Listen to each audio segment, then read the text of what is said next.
providing service safe.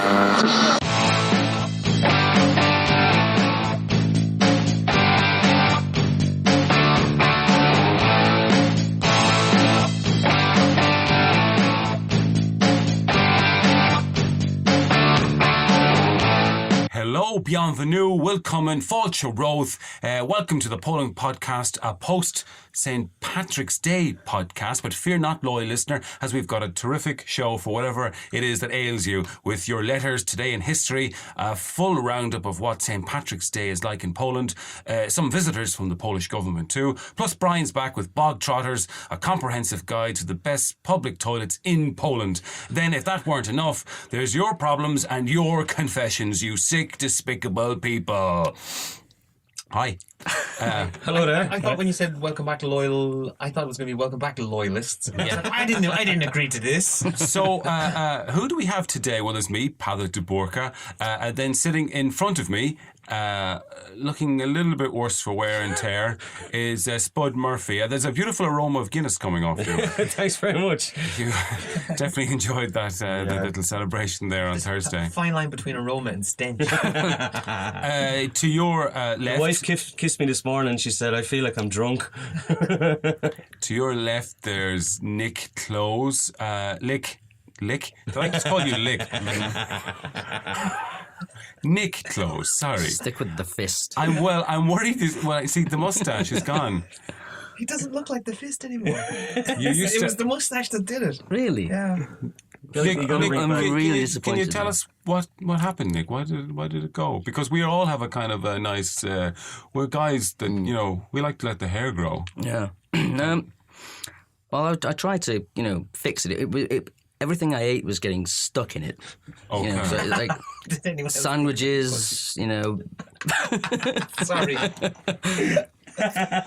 Okay. So I go on, Nick. I tried to trim it, and messed it up quite badly.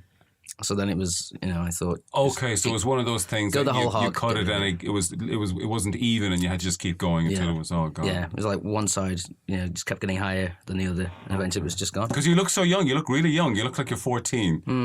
One of those guys, that goes to the cinema instead of, goes to the pub. That was the aim. Okay. Trying to get down with my students a bit more. I loved it. I just thought it just said so much without saying anything. It'll make a comeback, I'm sure. But despite that, there's still a lot of facial hair in the pod today, and I think that's because we're joined by a very special guest, Fabrizio Corleone. Corleone is your name. You are Fabrizio Corleone. No. Baggio. I'm only here because yesterday was my birthday, and I spent the time with the pad in the pub. I'm simply chasing him because he owed me so much money after all the Guinness that he has drunk. So I'm just only looking for my financial investment. Well, the Poland podcast lawyers will talk to you straight after the show, and we'll try and sort that out. He's not going to move much because he's like a barrel with legs. So I will find him. Well, the problem is there's a couple of other people who are after him for money too, so you might have to wait a while. There's a queue. Why do you think I left Ireland? there's a queue. I can only answer you that we had also a lawyer yesterday and has been smacked on the street, right? Yeah. It happens in reality. My friend Lukasz was hit. What? But what a lame St. Patrick's Day without someone taking like having a punch, getting punched in the face. Yeah. I think to foreigners it's kind of the ugly part of our culture, but it happens. Paddy's Day wouldn't be Paddy's Day without a fight. No, it'd be like something else. I mean, at least like your parents have to fight or something during the day, Jesus, yeah. Okay, well, we'll talk about Paddy's Day later. That'll be the meat in the sandwich in today's podcast sandwich. But Fabrizio, you're from Turin. Yes. And for a man from Turin, you seem remarkably composed after what happened on Wednesday night to Juventus. I don't know. I was with Paddy also, and we totally forget. It was a sad night for Italian football. Well, it was a sad night for me, for sure. But I was somehow expecting. I don't know why. Who do you blame? There has to be a culprit.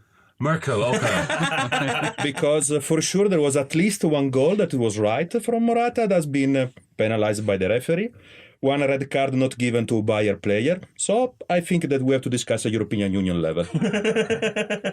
You're becoming very Polish already. This is good. You're really blending in. What was the name of the guy? Coman, was that his name? The guy? Coleman scored the last goal, the fourth goal, yeah. Coleman the Barbarian.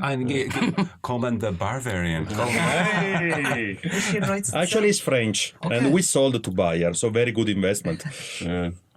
Okay, that's good. So we're all here. Oh, Brian, sorry, I didn't. Brian's here. I was feeling a little isolated. Sorry, Brian. Sorry. And Brian, you were Brian Folan. You were in Ireland for the last week. I went to a wedding of 2 people from Northern Ireland, which was great. Northern Irish people, a little bit different than Southern Irish, but they have a really amazing sense of humour. And it was really, really funny because one is from Derry. The bride was from Derry.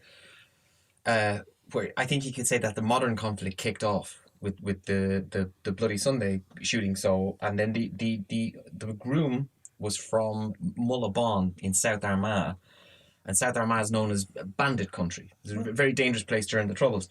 Anyway, to cut a long story short, like when you're from the South, you don't know how to broach the subject with the Northerners. Anyway, it was in the speeches. The wedding, like, it was fucking hilarious. They're really funny people. And we were kind of talking to the old timers afterwards, saying, like, what was it like? Because they were living in the flashpoint areas. And they were saying, like, very quickly it became normal that if a bomb went off, the children would come in and say, Mammy, there was a bomb near the school today and it exploded and someone was killed. And Mammy would say, did you do your homework? And the kid would say, no. Well, do your homework and forget about it. And the kids just went on. So what they were saying was that it was very, if there was a knock on the door, followed by, it's the British Army, because the British, even when they're being a bit like dickish, they're kind of gentlemanly about it. So when they're going to kick in your door, they knock, announce themselves and come in. Whereas if they heard the 3 knocks and then the door came in, they knew it was the provost, because they didn't, the IRA, they didn't announce themselves. But if there was a knock, the 3 knocks and silence, it was the deadliest enemy. It meant it was the television license inspector, which they were fucking terrified of. Like, and there's like sniper bullets going overhead, and this guy is the only guy with the balls big enough to go, I'm collecting the television license money. And so they'd all hit the deck. They'd all hit, like, for the Brits or the IRA, they wouldn't hit the ground. For the television license inspector, camouflage was put over the television, and they all got on the ground, and the guy was kind of looking in, and he was relentless, because the British Army you could run away from, the IRA you could hide from, but from the TV license inspector there was no fucking escape. And it's just like this, how surreal this situation was, where they're caught in this crossfire. And the TV license inspector is the guy they're most afraid of. So I was talking to one of the woman in her, about I'd say about 50s, and she was saying that when the Trouble ended and they finally paid the TV license, she said it was the first time in a long time she slept so soundly, because she wasn't afraid of this knock on the door. TV license inspector. She said it just drove her insane. Like, at least with the IRA or the British, there was a chance they'd kill you and your pain would be finished. Whereas the TV license inspector was just a sadist who wouldn't stop. So eventually when she gave, she said the instant that the money changed hands, she felt this, and they're very... a burden had been lifted. That's exactly. A boot had been lifted off her neck. And that was her advice. And this is a bad Armagh accent, but like, pay your TV license. Pay the TV license, Brian. Make it easier on yourself. So that's where I've been in Ireland. Spud, did your family pay the license? I know that my family, we kind of dodged it for a while by having a black and white license, which was, I think, half price. Yeah, it was that's true. £25, and we got away with that. But he would always think, "Can I see the television?" Oh, it's being fixed at the moment. Sorry about that. We used, we paid it at home all the time, and my dad is so scared of these fuckers that he used to pay for my license when I was living in Dublin. Seriously, I rang him and these fucking TV license lads are fucking hassling me. They've been twice now. I was like, all right, I'll take care of that. I was like, okay, what the fuck is he gonna do? And then he rang me like a couple of days later. Yeah, that's paid. All right. What? Do you want to know something? There's something in the Irish psyche that this is what they're really afraid of, and it's one of the only crimes that you're guaranteed to do time for. If you don't pay it, you'll do time. Oh, yeah, you will, yeah. They'll put you in the prison for a they week. they just kind of check you in. Yeah. You go into prison, you go into a cell for a couple of hours, they feed you, and then they let you out. It's a couple hours scare. later. It's a scare is what it is. Yeah. You know? Nick? Weird, huh? TV license. What was it like when you were growing up? Did you have the same fear that was engendered into the Irish population? You must pay your TV license. We had these ads that scared the bejesus out of it. I don't know, actually. We just paid it. It wasn't that much. Boring. Yeah. It's so English. Yeah, it wasn't like a big deal, you know? Okay. It was like £100 a year or something. So there was no problem with it. You just paid it straight up. And I used to be quite a fan of the BBC, so I was quite happy to support David Attenborough in his nature documentary endeavours, you know? I felt like I was getting my money's worth every time. I think you did. Life or Planet But Earth like or Blue Planet for or every something. David Attenborough, there's also Jeremy Clarkson. Oh, yeah. There's one in Poland. I bet none of us pay it, do we? A TV What? license? Yeah, there's a TV license in Poland. No, But nobody pays No, it. I paid it because it's in my fucking DNA. And this is why at the wedding when I was talking to this woman, it was like kind of meeting the Dalai Lama. I just got some real insight to me, and I was like, I am nervous about that. And it was I remember saying to Dee, like, do we have to pay a TV license? She was like, yeah, fuck them. I was like, no. We're like, I don't need that. Because they don't stop. They're like the Terminator. Like, T2000, yeah, these guys are walking through Northern Ireland as like fucking 50 cal bullets fly overhead and they just don't stop. Like you throw liquid nitrogen on them, it slows them down, but it doesn't stop them. And they paid in the end. The only time I've ever been worried about my TV license was at university. Because in student halls, I don't know if this is the same in Ireland, but in student halls of residence, at every room, if there's a lock on the door, you have to have a separate TV license. You can't just have one license that covers the whole building. If the TV's in a locked room, then you have to have a separate license for that TV. Did they introduce that thing where they wanted if you had a computer, because people were watching stuff on computers, where you have to have a license for the computer? Paddy, Patter, can I call you Paddy? You can. Why not? I'll call you Sharon. Just as long as I can call you Mary Therese. Yeah, it's yours, Wata. I'll do what you like. Pay for what I get. That's it. They don't know what to do about it now. Because if you have a license for a computer, you got to have a license for a phone because you can watch it on the phone. So, yeah. And this is why there's a part of me that says now TV license. Now the fucking table is turned. Now you're the one who's uncertain about who's going to come knocking on your door. I believe. Life is beautiful. Fabrizio, sorry, what was it like in Italy? Yeah, I believe that in my Corleone country, we are already one step behind, because now you have to pay this license directly when you pay the electricity bill. In order to avoid that people was escaping, it was like kind of national sport just after soccer. Basically now you have to pay when you have the electricity one. So I guess that the creativity of my country, I am sure that a lot of people will start to find other ways in order to avoid it to pay it. Because it's not really popular and no one not as in North of Ireland, that I think that was very kind of extreme. But also in my country they don't like much. I used to work at Toys R Us. Cool, really? Yeah. It's an awesome job. It wasn't great. Oh, but these are toys. Lego. Yeah, but they're all in boxes. That's true. It's like a prison for toys. Yeah. But Did they come alive when you weren't there? Oh, please Never checked. Please say it so, Mr. Nick. Please say it so. never If checked. you had the cameras going, you could have checked. Missed the trick there.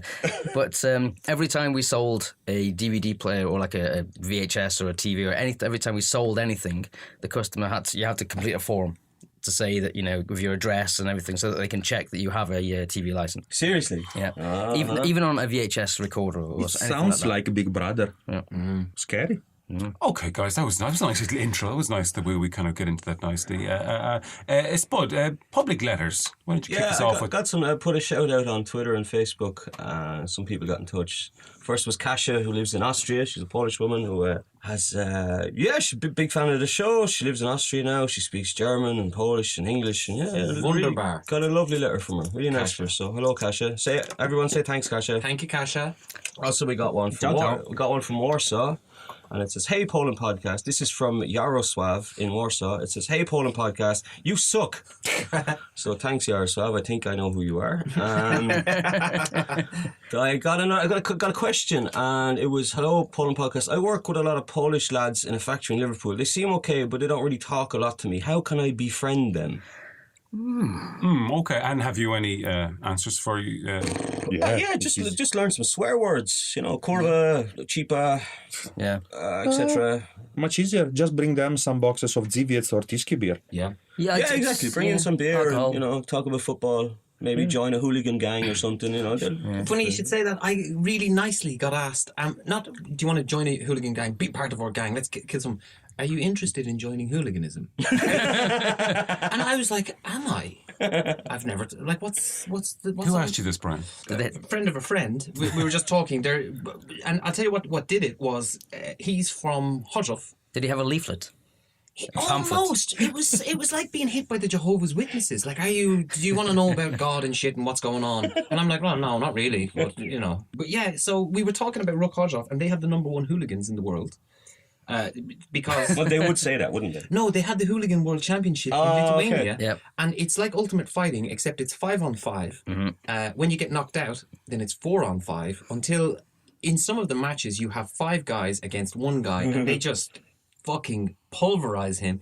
If you're into violence, which I am, it's fucking fantastic. So I was talking to him about this, just, you're from Hodge, the Hooligans fans, and then I noticed, like, the hair is close, man. His skin, like, he said, I said, it was great. He's like, are you interested in joining the Hooligans? And I'm like, well, I am now. I'll tell you what I'm interested in. I would be interested in getting this guy in to talk to the Poland podcast. Yeah, Absolutely. Be a great guy Yeah. to talk to. Just to get their side of the story. Yeah. Well, their side of the story is I like to fight. What's your fucking problem? You know what I mean? It's not complicated, but it was just how nice it was. Would you like to come to a riot? I think there is like a gentleman's code within hooligan these fights and that. I know that, for example, the teams will meet up because the police were clamping down so hard on them. They would meet in some clearing in the forest or something outside the city, and pre-arrange it. And then go and kick the shit out of each other for an hour or so, and then go and watch the match. That's it. And it keeps the violence out of the cities. It's bad news for picnickers. Mushroom pickers. Yeah. But it kind of keeps the normal people out of it. So they were the public letters? Yeah, that's it for this week, yeah. Okay, Thanks, that's nice. everyone. Short and sweet. Do remember, everybody, that you can contact us on our Facebook page. Get in touch. We want to hear from you. We want to hear what you have to say. If there's anything you're interested in, or if there's any of us who you like in particular, we can send you photographs and stuff like that. There's no problem with that whatsoever. We'll do anything at all. We'll be back after this with Today in History. We're back with Today in History, and I think Today in History is going to be handled by Nick today. Nick the Fist. Well, it's not so much today in history. Is it today in fistery? But on March the 31st, 1939, in response to Nazi Germany's defiance of the Munich Agreement and occupation of Czechoslovakia, the United Kingdom pledged the support of itself and France to guarantee Polish independence. You read that so nicely. It was almost as if you were had prepared it, or reading it from a device. That was lovely. Which then led to the, what's the word? Wait, no, I was miles away. What happened? I shall read it again. No, in 19... Britain lent its support to Czechoslovakia. No. To Poland. Yes. Because something happened. Britain and France. You don't know. Pearl Harbor, You don't know. Remember, Paddy, Poland, like Fabrizio said, attacked Pearl Harbor. Poland attacked Pearl Harbor. Yeah. Okay, I The get that. famous Polish fleet, yes. You must know this story. No, I was miles away. Sorry, I was Anyway, thinking about yes, boobies. in 1939, the UK pledged the support of the UK and France to Poland, which then famously, in response to the threat from, Hitler. Oh, I see. Okay. Yeah. But Why? then, For shits and giggles. What's it got to do with Czech Republic or Czechoslovakia? Because Nazis had just annexed. The Sudetenland. Okay. Because But saying that they were German speakers. Weren't Poland involved in that? Didn't Poland, a couple of years before that, Poland joined with Germany to invade Czech? No. No, look it up. No, you're thinking of a few years later when the Russians had control of the Polish army, that they sent the Polish armoured divisions into Czech. Yeah. That's why the Czechs don't like the Poles, isn't it? That's it. That happened after, but I think you're right there, Paddy. I think there was something there where the Poles had an arrangement with the Germans before, around 36, 37. Yeah, something happened before, where they were saying, yeah, you guys do what you want and we won't bother with you at all. We're not going to back up the Czechs in this at all. Blowing up in your face. Today in history, on Friday, yesterday, is it? 25 years ago, Tim Berners-Lee put out the first website. Yeah, 25 years ago. And it's all gone to hell since, huh? What's amazing with this guy is he gave it to the world for free. That's such an English thing to do. An Irishman would never give it away for free. Imagine coming up with this creation and saying, yeah, have it, take it. No, we also had a discussion about this with Paddy yesterday, and he's so happy about all the progress that YouPorn did in all those years. The wife found porn on my phone the other day. It's fucking awful. You are joking. Hold on a second. I'm looking at the running list, the running order here, and Confessions doesn't come until... Wait a minute, But we will give me your number, man. We will skip ahead though and bring the confessions a little bit higher. Okay. Let's just go straight in. This is a breaking story. I didn't want to talk about this. Porn has been found on Spud Murphy's phone. See, and your wife found it. The thing is, hold on. Blow by blow. Let's go through this slowly now. What happened was I made a video of the baby child doing something funny, and I wanted to send it. Peel it back here, Paddy. Go a different direction, man. This onion. The more you peel this onion, the more it stinks. The more I cry. The baby child did something funny. I wanted to send it to Aga and send it to my mum, and Aga took the phone and she wanted to send it to my mum through WhatsApp, and when she opened WhatsApp it gives you a choice, photos or videos. So she hit the video thing, and about three steps down this video of two girls going hard at it, and she's like, "You porn on your phone?" I'm like, fuck. Yeah. And because I don't have it on my laptop because it's too easy to fucking find. If your laptop's always at home, but the phone I always have with me. It was a virus, right? Yeah. Entering your phone, I was caught rotten. I was just and she's like, when do you even have time to wank? I'm like, that's what I'm talking about. Like, it's like my life is so busy. I have to keep the porn on the phone. Like, if I get a few minutes on the train, just fucking all right, yeah. What the fuck? Then she asked me, when do you watch it? Like, when I'm on the bus, obviously, you moron. Who downloads porn these days, though? With the thousands of Wi-Fi everywhere and websites? It's in case I'm somewhere that doesn't have Wi-Fi. Yeah, you have to be prudent. It's kind of a squirrel nature that we have in Ireland to kind of hoard the porn. Tell me, how did the Polish woman react? How did the Polish woman... She just laughed at it. She thought it was funny. There was no, she was like, she said, you're lucky that, like, a lot of wives, or she said, typically maybe some Polish girls would be pretty jealous and pissed off about it, but she was just like, look, I don't care. I'm just wondering, like, when do you have time to watch this? Maybe your controller of the Xbox was broken, Paddy. I can't put it on the Xbox because she uses the Xbox to watch Netflix. Every time now, you go walking the dog love. Just popping with the dog into the woods. Phone at home. Exactly. In my neighbourhood, they don't call me Paddy, they call me you in the bushes. Nick, I'm trying to figure out how that lovely bit of history from today in history just went from what you were telling us to to the filth of... There was more to it. It wasn't just the fact that Sorry, what happened next then? Well, that's the interesting thing, you see, which brings us back to Poland. That's famously when Germany invaded Poland, Britain didn't do anything. Boo. Yes, exactly. They didn't, honour their agreement that they would defend Poland. And the Polish are still very bitter about it. Very bitter, very bitter. Then they saw them down the river down in Wilde. Mm-hmm. Yeah, everyone hated. Yeah, lots of Poles hate Britain because of that. Yeah.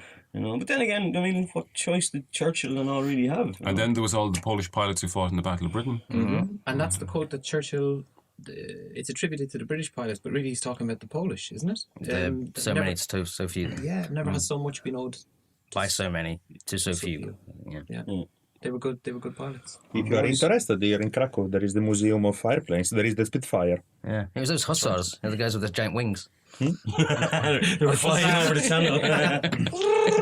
That there is always the legend that Polish people are stealing cars. Not only cars, because there is also an airplane there, I liked it. That was a good today in history. That was nice, Nick. Thanks a lot for that. After we come back, we're going to have a roundup of St. Patrick's Day in Poland. We're back again. St. Patrick's Day in Poland. Who went out? Spud? Brian? No, I didn't. I was working. And I learnt my lesson from the last few Patrick's Days in Poland, because I have usually a class which starts at 7 in the morning. And the last time, Paddy, it was I was drinking with you. We met some Polish guy dressed from head to toe like the IRA. He bought us. Were you there? Yeah, you were. I was. We even watched the pictures yesterday evening because we were reminding this very important moment of Polish history. His name was Andre. I remember his name. Andre was his name. Yeah. He knew everything about the IRA. He hated English people. I've never met a Polish person who had so much hatred towards the Brits. Matt was there as well. Matt was there. They took picture. I was signaling to Matt. I was Matt, man, don't tell him you're English. Don't tell him you're a Yank. Don't fucking tell him you're English, man. He'll kill you. But yeah, and he insisted on buying us whiskey all night. He bought us a ton of drink, didn't we he? were the brave boys of the Derry Brigade. And I was just like, I hope he doesn't look at a map and see where I'm from. Like, That was last year, but this year what happened? You were out and This about year, in Katowice. Yeah, we went out on Thursday night to Spencer's pub. It's kind of an Irish/English pub. And we went on Thursday. There was 5 of us, and yeah, we were drinking car bombs and whiskey and baby Guinnesses. We went out yesterday. A pint of carbon. Yeah, the car bomb was in a pint. It was large. Oh, it was. Oof. I think that was the point when it started to give south. Pint of carbon. You were there too, Nick? Yeah. Until a certain point, Nico was with us, because then at a certain point I started to watch him, and he started to look like something came out from an alien ship. It was. I think that the car bomb was pretty successful with our friend in English here. Yeah. It detonated. It went off. Yes, it did. Kaboom. I think that it's there that actually he lost the mustache. he took it right off his face. Even the cheese platter couldn't bring me back from the edge. Yeah. But there was a 5 of us, and the bill came to something like 420 zlotys.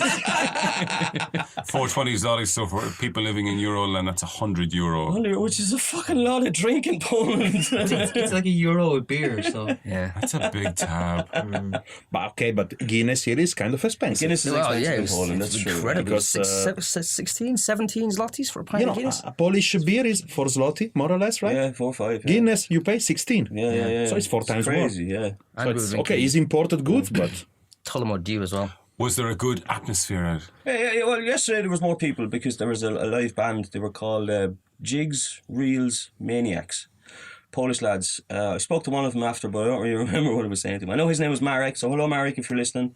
I told him to listen, and told him I'd get him in sometime, and he was up for it. And yeah, they were really good. They were playing Raggle Taggle Gypsy and Whiskey in the Jar, and good old staples of Irish music. There was bagpipes, and there was even saxophone solos, and there was a great guy on guitar. He was really good, and yeah, they were all really, really good musicians. There was a flute player, and yeah, Do you really, know really what good. bagpiping is? Do you know the sex thing, bagpiping? Please tell us. It's just he's like a flute player, and I don't know what's wrong with me today, but bagpiping. No one knows what bagpiping No. Show us. Explain to us, Brian. Tell us. I'm not sure, but I think bagpiping is when you shag someone's armpit. or crook of the elbow. But it involves that kind of... Well, and you make that noise. Well, I think this is a good one for the listeners. If there's any listeners out there who can verify what bagpiping is in a sexual practice way, do let us know. But I do believe, Brian, I think I've heard something about that. All right. So you're saying that the penis would go into the armpit? I presume so, and not the other way around. But that's the bag. It's called bagpiping. Am I the only one that fucking has it? Am I the only one that knows? I've heard of teabagging, but not bagpiping. Okay. You know teabagging? I do, yeah. Yeah, teabagging, yeah. I invented it. Yeah? No. I wish. It's a bagpiping. It's if you get a bagpiper to make contact? A bagpiper, yeah. You can make contact. Even if you do play the musical instrument as well, it isn't just, we'll leave this open. Imagine for sexual practice. A bagpiper or bagpipey? A bagpiper would probably be the last person that you would actually want to bagpipe, though. Giant muscles. Well, there will be a lot of crush it. strength there, and Exactly. it will be. That could be a good thing. Do they be good? Do they swap arms? No. Bagpipers? No, so like No, one no, arm no. must be fucking ripped to fuck, And the other one's for like that. It's like those crabs, like one massive claw and a little one. Yeah. It's bagpipe. I had a great St. Patrick's Day. I was invited to a school in Katowice as their guest of honour, as the only Irishman that they knew probably. And I sat there in this big, huge school hall while all these 15-year-old kids came out and did various scenes from kind of famous Irish culture. So they had one guy come out as Oscar Wilde. That must have taken 30 seconds. Well, they dragged it out for about 2 hours. Was I sat there with this green, white, and gold cupcake in my hand? Gold. Oh, boo. Green, white, and orange. Sorry. And as one guy came out like Bono, and he did all. They had a screen where Bono was singing "With or Without You," but this guy mimed to it and did all the actions that Bono does in the concert During his fit. Yeah, and then they had a guy come out as Oscar Wilde, and he was really big and tall, and he was really fat, and he had this big wig on him, and he was very embarrassed about it, and he mumbled something, some quote from Oscar Wilde about being in the gutter and looking up at the stars or something. And then they showed scenes on their big screen from In the Nome das Vater, in the name of the Father, with Daniel Day-Lewis. And Daniel Day-Lewis isn't Irish. No, he's not. He's British. But He's an Irish passport though now. He has Irish citizenship now. Oh, good. You can clear this up. No, he got it, yeah. Okay. But he's Cecil Lewis's son. He's born and One of the raised most in England. English people you He could... lives in Wicklow. So he does. Yeah, I know that. Yeah. No, he has an Irish passport now, yeah. So we can claim him when he Do wins. you know why we claim him? Because he can do an Irish accent on film. Yeah. And we say, no, it's obvious he's Irish. Yeah, he has to be. Listen to the fucker. You know what I mean? Can you explain the Irish accent? No, I can't. I can describe it, but I can't explain it. I'm interested because it's funny to listen to Pad in particular, yes. For me too, Fabrizio. I have another Irish-related question. We found out the other night, Tullamore Dew, yeah, it's actually not Dew, it's D-E-W. It's actually, what's the word? It stands for something. Yeah. Acronym. Yeah, it's an acronym. Go away. Yeah. And I couldn't find it on the internet what the DEW stands Yeah, for. because there's a dot between the letters, so it's Do actually you? D-E-W. Do you? Tullamore, do you? I don't know. Do you? Dewery? Dewery? Or distillery? Distillery something wankers. Whiskey. Distillery English wankers. That's it. There we go. Mystery solved. So I sat there... But it's shit. It's such shit whiskey. It's real tourist whiskey. Like I worked in pubs for many years in Dublin, and Tullamore Dew we'd only use it for hot whiskies and Irish coffees. It's crap, But in Poland, it's like this premier Irish whiskey, and I wouldn't give it to an enemy, No, I've drank Tullamore Dew. In Ireland. Yeah, I don't have a problem with it. Powers now, I wouldn't drink. Power's a real old man's whiskey. That's That's it, yeah, you. yeah. You've been through shit if you're drinking Yeah, Powers. yeah. I've seen shit, man. You're in your 70s and your fingers are stained brown if you drink Powers. They have to be. Otherwise you don't got get it. a faded tattoo on your forearm that you just know, like, all right, that tells a story here. Ireland 32 or something. Yeah. With an anchor. You have the There's an sparrows on your wrist or something. Yeah. Oh Christ. Anyway. So that was it. I just sat there in the hall, and the headmaster came out, and he read out all these letters, these refusal letters of all the people they'd asked before me. There was about 10 or 11 people they'd asked to come, ambassadors and stuff like that, and people who are more attractive and stuff. And but they said thank you for coming, thank you for being the 12th person who did answer and stuff. But it was nice. But it seemed that they were scratching the surface of Irish culture. It was great that they were doing it. Did you make a speech or something like? I asked them, do you want me to say something? And they said, no, just sit down and watch everything. And so I watched all these kind of young people come out, and it's a gymnasium, so it goes up to 15?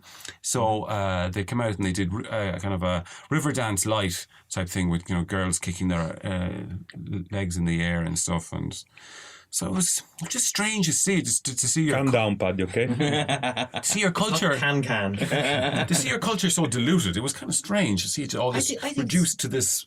It's very flattering that they kind of went to that effort, because it's like, it's a foreign holiday, and they did some kind of effort because of the connection so they feel a connection there now. They're so interested in it.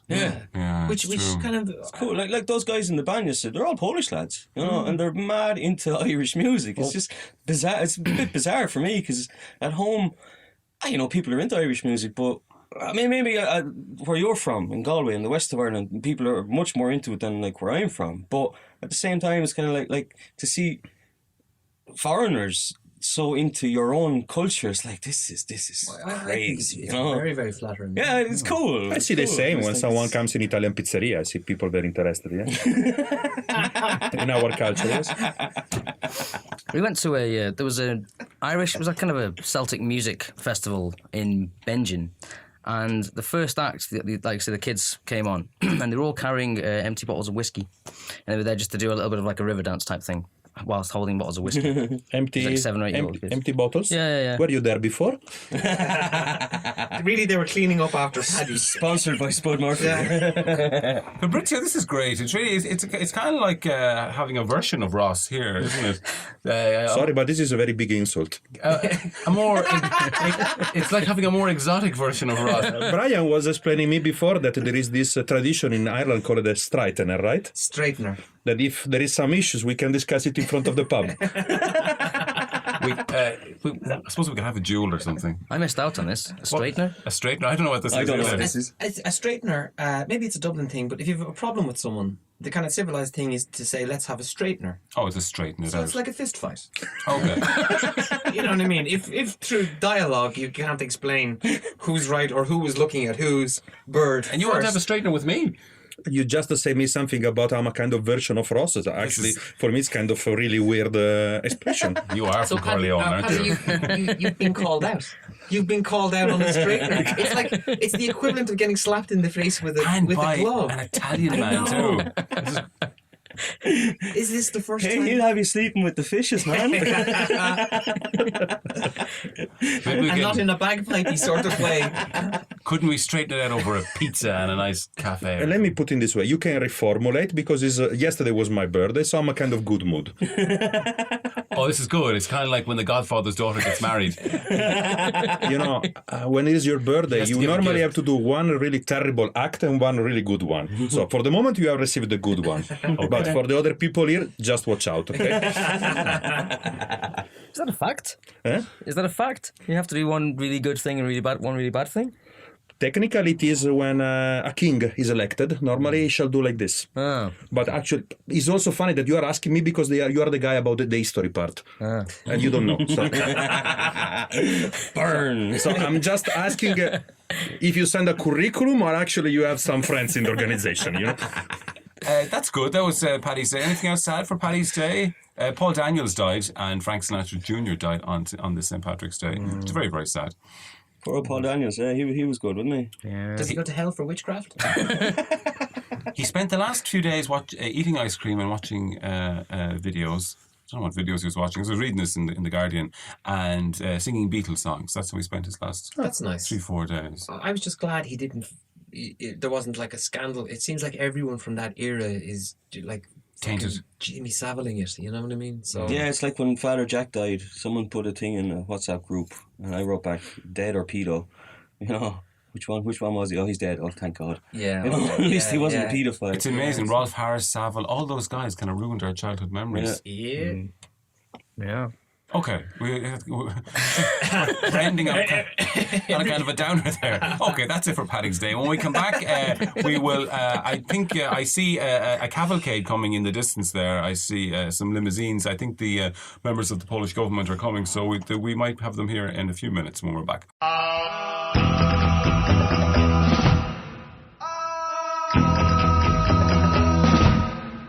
We're back. The members of the Polish government have entered the building, and it's the Polish Minister of Defence, Comrade Antonioni. Hello, how are all you men doing today?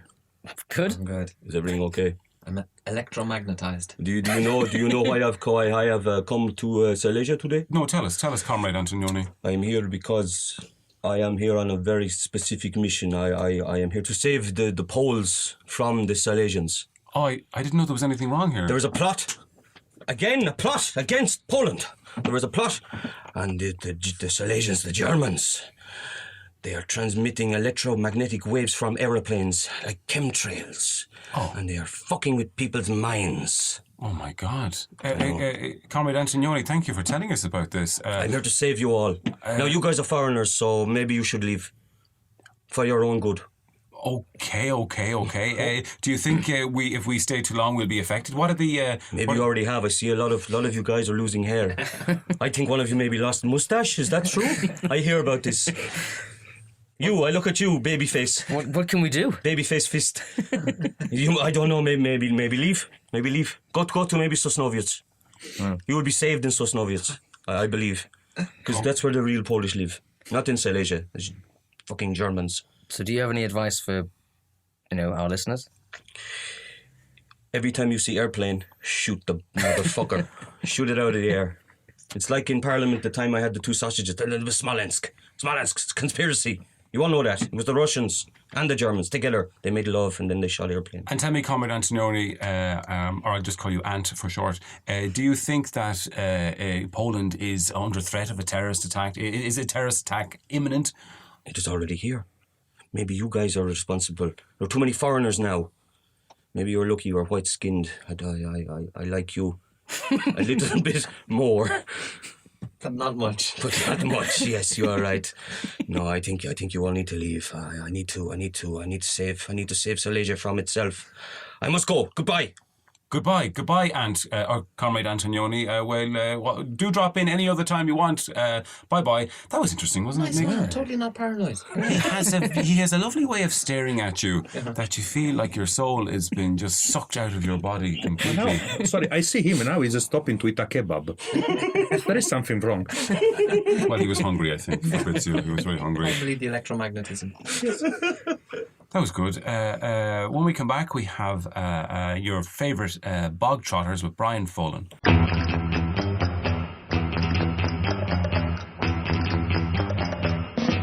Okay, we're back. Everyone seems to be still here. Fabrizio, you're still here. You still have the arms folded. Very, very, very defensive posture here. I'm still waiting you outside of the room. Okay. Hey, he's from the home of Catenaccio, so he's normally in defensive posture. That dead bolt across the chest. Trapattoni's birthday was Paddy's Day, wasn't it? Oh, really? Oh, Trapattoni. He used to be Italian, but he's Irish now. Sorry. Brian Follen, have you been reviewing? You've been trotting in the box? Let's start today with the first one, which was the Hotel Monopole. Ooh. And on the way to the Hotel Monopole, I got a little nervous because I thought, I'm going to go in and they're kind of going to say no. Can I use your toilet? And the girl's just going to say, no, you fucking mongoloid. So I actually went home and I changed. I put on better clothes and I went down and I went in. So I rocked into the Monopole. They were really, really nice, I have to say. But it's the Monopole. I think it's been in Katowice for 100 years. It sounds classy. It does. It's 5 stars. It is. It's where Slash has stayed there. Woody Allen has stayed there. And so I was expecting opulence when I went into the toilets. Gold everywhere. That's it. I was expecting a bowl that you wouldn't use because it's just so valuable. Look, you say, look, I'll put it in a bag and I'll take it home. But when those standards are so high, if you're let down, it's really your own fault because it was really normal. It was dead normal. Actually, maybe it's a rich person thing. It was really small.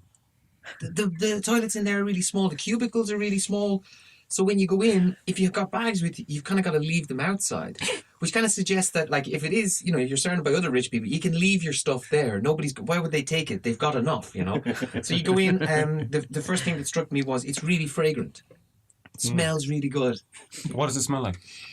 Goodness. Which, as we all know, is strawberries and vanilla. I'm kind of jumping forward a bit there, but when washing your hands, you've got a choice of 2 hand washes. One is black and one is white. And it smells better than it smells really good. I was washing my hands for ages. But going back to the cubicles, they're really, really small. The most striking thing is the unusual shape of the toilet bowl. The U-bend is really thin. Oh. So, but you've got this kind of conical shape. So it starts really narrow at the bottom and it goes up for, your ass, whatever. But when you're sitting on it, there's an element of danger because you feel like it's going to fall off at any moment. But your knees are like, you've got 6... the cubicles, I've had more space. I've had a lot more space. You don't have any space in here. It's claustrophobic. I think that could be a rich person's thing because they're so used to the opulence and the space. This is probably a little holiday for them. This is different for them. Slumming it. Yeah. The other thing that got me was, and again, because I was a bit flustered because I had built the Monopole up to be huge. You were looking forward to the Monopole. Looking forward to it, but nervous that I wouldn't fit in. That they'd see through my bullshit and go, wait a minute, you're not the billionaire you've made yourself out to be with your Nike runners and your Check shirt. Yeah, your fancy hat. So no, I was actually wearing a suit jacket. I went home and I put on a suit jacket. Anyway, What was the toilet paper? that's another thing. That was the detail. The toilet paper in each cubicle, because I checked, was neatly folded. So I think after every time someone goes in and puts the little And folds it. the curl, on the corner. They wrap it back around in the. They do, yeah.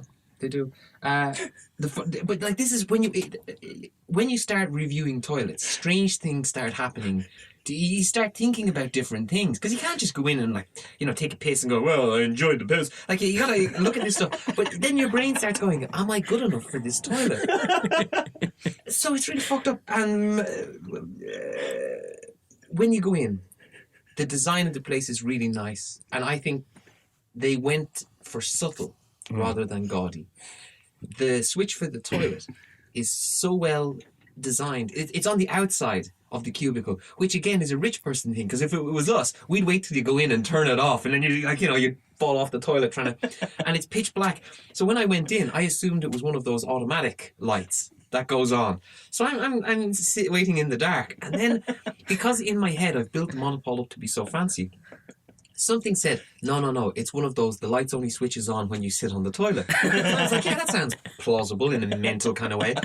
And so I'm sitting in the dark, and then I was like, hang on a minute, the switch is on the outside. So you look, and it's nicely designed into the wall. The wash area is really, really nice. There's the kind of nice lighting. There's flowers in there as well, which don't smell like I smelled them. The smell is coming from something else.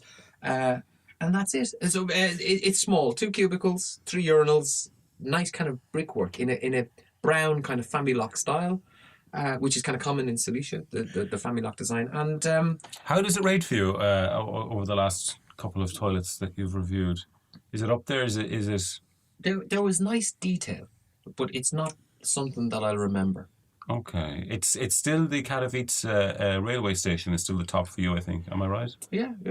Okay. I put it in like that. It was nothing special, but what they did do, they did it well. They paid attention to detail. It was really, really clean, and it was. You know what was nice was the choice of the hand wash. The black cream. and white. The black and white. Yeah, white smells better than the black. That's not disparaging the black. The black smelled very well, but I was this close to kind of washing my face with it, so I'd smell like it. No, it's not still on my hands. But this was 2 days ago, so obviously it's not still on my hands. Okay, so that's good. It's a big shout out then to the Monopole. You recommend it then? Okay, recommendation. Okay. And you are good enough. That's the message. You are good enough for the toilets in the Monopole. See, I imagine that the toilets in the rooms would be on a whole other level. And the toilets that you went to, just in this foyer, that's just for regular bog trotters, I suppose. Do you think, Nick, that the toilets in the rooms are those new style ones where it's like a glass wall? Yeah. Have you seen that in some hotels? Yeah, I've seen that. I think you can open them and look at each other. It's very off-putting. It's weird, man. Yeah. I was teaching at a student's house the other day, and I used his bathroom, and he has like a floor-to-ceiling mirror directly opposite the toilet. Oh no! Horrible. Looking good. As a vein bursts in the side of your forehead. So, Brian, it was just the Monopole this time? No. There's more. By comparison, do we have time? Yeah, we do. Okay. By comparison, so the Monopole is special. It's the Monopole, and then kind of for the common man, Silesia City Centre. For those listening, Silesia City Centre is a huge shopping centre, massive. It's kind of so big. Everything is named after streets, and there's maps everywhere. It's personally, I don't really like the place. I get lost and frustrated often. I'm not a fantastic shopper. The toilets accommodate this. First off, to get to the toilets, you go off the main thoroughfare. Does everyone know where I'm talking about? And there's a long mirrored corridor. In Silesia? Yeah. This is where the theme of the toilets start. It feels like it was designed by Stanley Kubrick. Mm.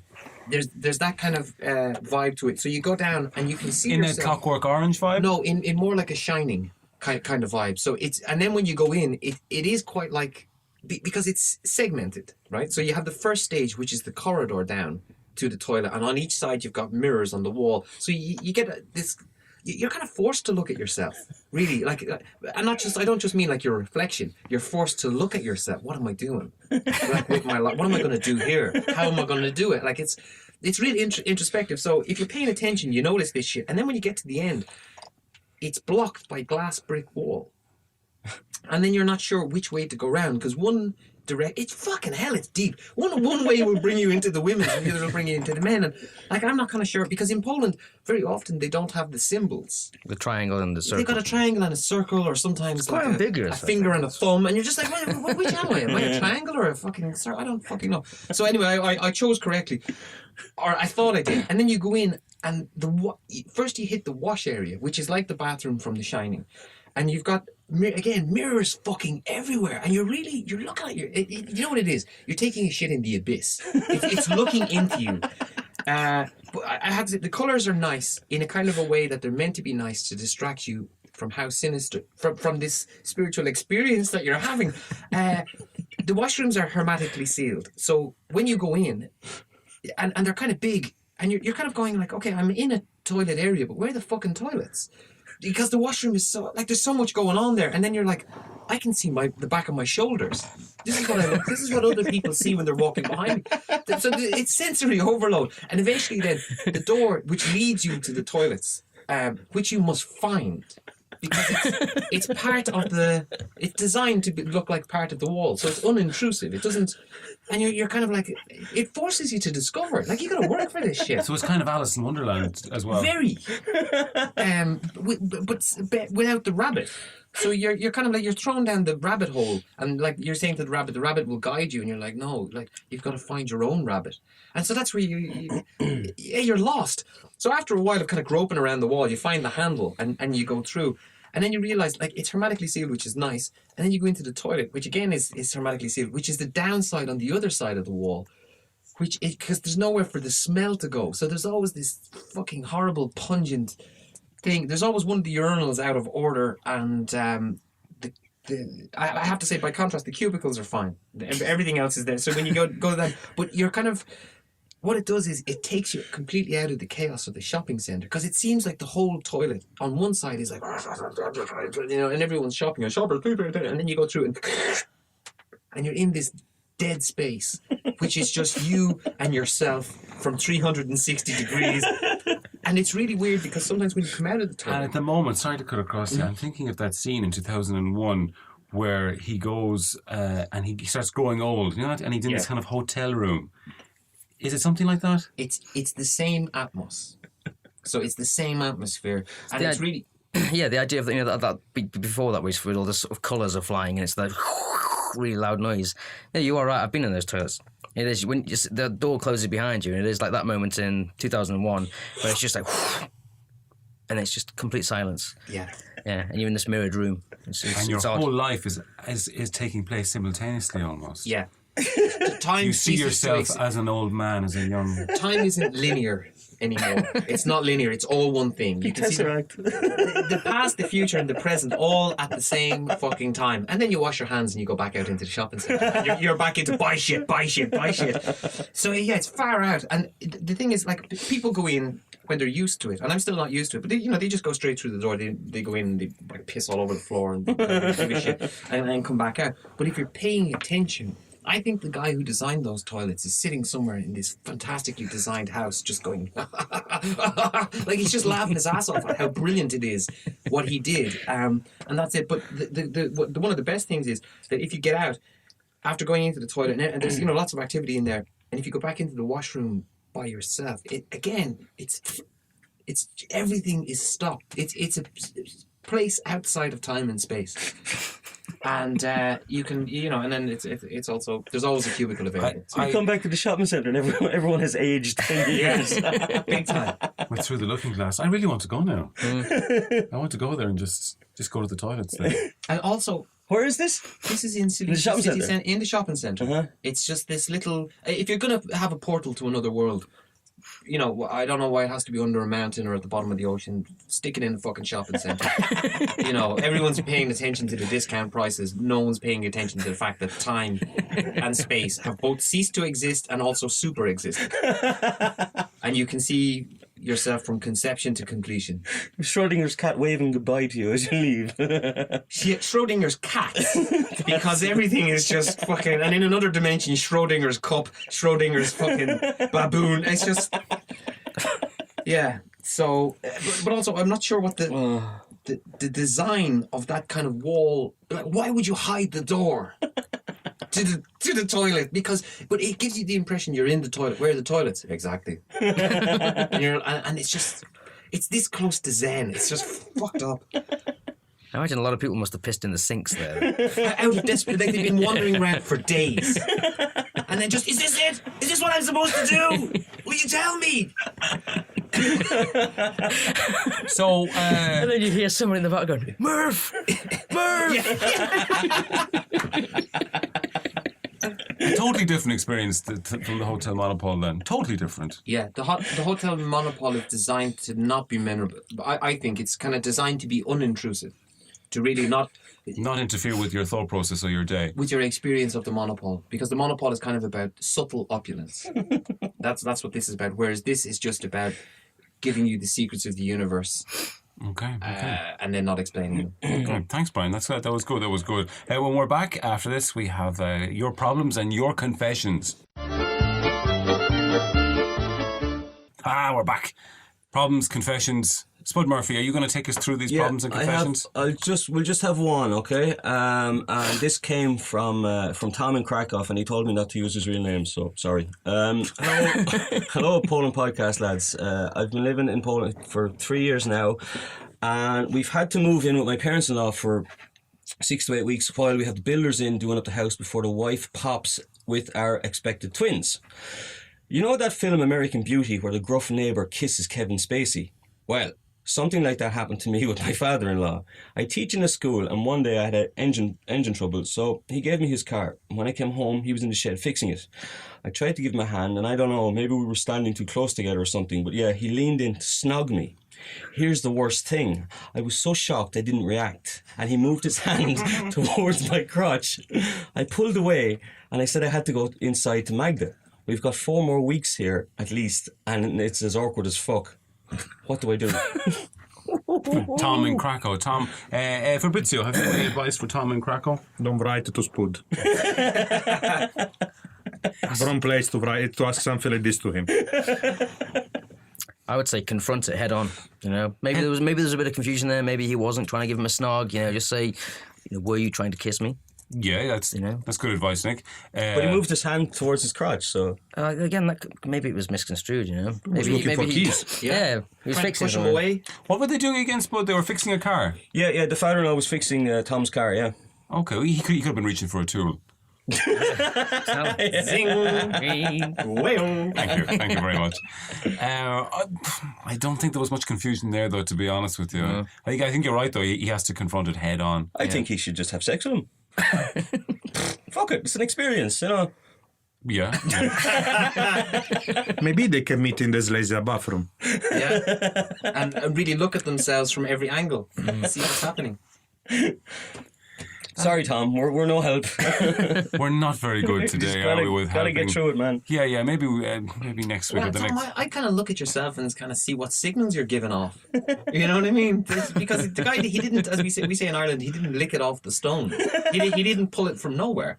So, Tom, have you been kind of You think leading Tom him is on? flirting with him? Those big flirty Jesus eyes that he's giving him, maybe. There you go. It's your fault, Tom. Because obviously, if you're shagging his daughter, he knows that you're straight. But where's he getting it from? Maybe she told, So I think Tom's looking outside himself for a solution where I think it lies within. I can see how that bathroom has really affected you. Yeah. You're a different man. You're going to start coming in dressed differently in caftans and wigs and big robes next. Absolutely. Trying to get us all to adhere to the cult of Silesia, the shopping centre. That seems to be all for today, guys. That was a nice podcast. I feel good after that now. I feel a bit more loosened up and happier. Brian Folan, thank you very much. Spud, Patrick Murphy, thank you. Nick Close and Fabrizio. What is your real name, Fabrizio? Your second name? Fabrizio. He's Fabrizio. Fabrizio. On his passport, they just look Fabrizio. Makes sense. Let's go. Fabrizio from Corleone. Thank you very much. Me, Padre de Borca. That's it for the Poland podcast. We'll see you all next week, hopefully, or next 2 weeks. Thank you. Bye-bye. Bye. Goodbye. Ciao.